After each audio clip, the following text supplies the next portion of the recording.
हाँ, तो भाई लोग सबसे पहले तो आप सबको जय श्री राम। ये टाइम ना वो था जब जन मनोरंजन के कुछ ज़्यादा साधन हम लोगों के पास थे ही नहीं। मनोरंजन अगर ज़्यादातर हो जाता था वो भी रेडियो पे, और रेडियो का भी एक वो टाइम था जब मोस्टली हर किसी के पास रेडियो अवेलेबल था नहीं। मेरे हिसाब से 200 से 250 रुपये के आसपास का रेडियो आता था उस टाइम। और नहीं था, मतलब उस टाइम उतना पैसा भी नहीं था कि एक रेडियो को मतलब लोग आसानी से खरीद सकें। या फिर जो टीवी वगैरह थे बहुत ही कम थे। ये बात है 90s के आसपास की। अब अगर बात करें हम, एक ऐसा सीरियल आया था जिसमें हमको अरुण गोविल सर देखने को मिले थे। आपने वैसे प्रेडिक्ट तो कर लिया होगा, लेकिन आपका जो प्रेडिक्शन है वो फिलहाल गलत है, क्योंकि मैं रामायण की बात नहीं कर रहा हूँ। मैं कर रहा हूँ एक ऐसे सीरियल की बात जिसमें हर बार एक कहानी जो है अधूरी रह जाती थी। अभी शायद आप पहुंच गए होंगे, तो मैं बात कर रहा हूँ विक्रम और बेताल के बारे में। जहाँ सीरियल के स्टार्टिंग में हमको दिखाया जाता है कि विक्रम और बेताल, सॉरी, विक्रमादित्य नाम का एक राजा है, जो कोई अरुण गोविल सर ने उसका करेक्टर प्ले किया है। अभी राजा के पास एक ऋषि जाता है या फिर साधु जाता है, और वो मतलब उनका ये था कि वो हर किसी को कुछ जो जो चीज़ मांगता था वो देते थे। अभी विक्रमादित्य से वो बोलते कि मेरे को बेताल चाहिए और बेताल की मैं बलि दे के ऐसे ही कुछ मतलब सिद्धियां वगैरह हासिल वगैरह करनी थी उसको। तो हालांकि अरुण गोविल सर को पता था कि बेताल को अगर वो ले आएंगे तो वो मारा जाएगा, लेकिन फिर भी क्या है कि उन्होंने वचन दे दिया था साधु को, और उनके द्वारे पे आया था कोई भिक्षा मांगने।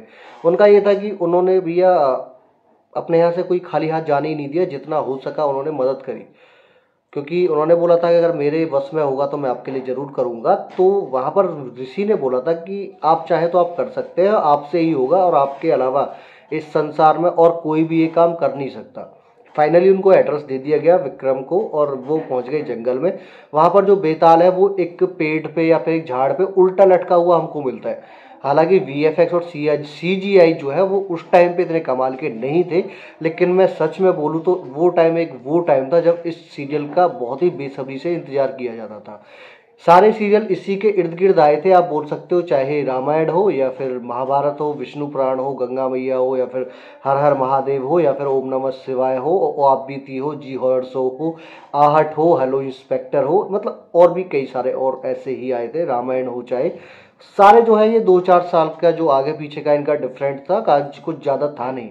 ये एक वो टाइम था जब लोगों को ज़्यादा कुछ पता ही नहीं होता था, उनको बस ये था कि हाँ ठीक है ये राम जी है।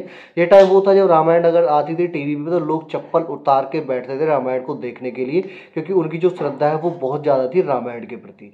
तो अगर आपने भी विक्रम बेताल या फिर उससे रिलेटेड या उस टाइम के ऑरा में और भी कई सीरियल देखे, जैसे कि शक्तिमान भी उसी टाइम पे आता था, फिर 1 घंटे का, लेकिन उसको कट करके आधे घंटे का कर दिया गया था, क्योंकि उसकी जगह उन्होंने आर्यमान को सेट कर दिया था। और भी कई सारे सीरियल्स वगैरह थे उस टाइम पे।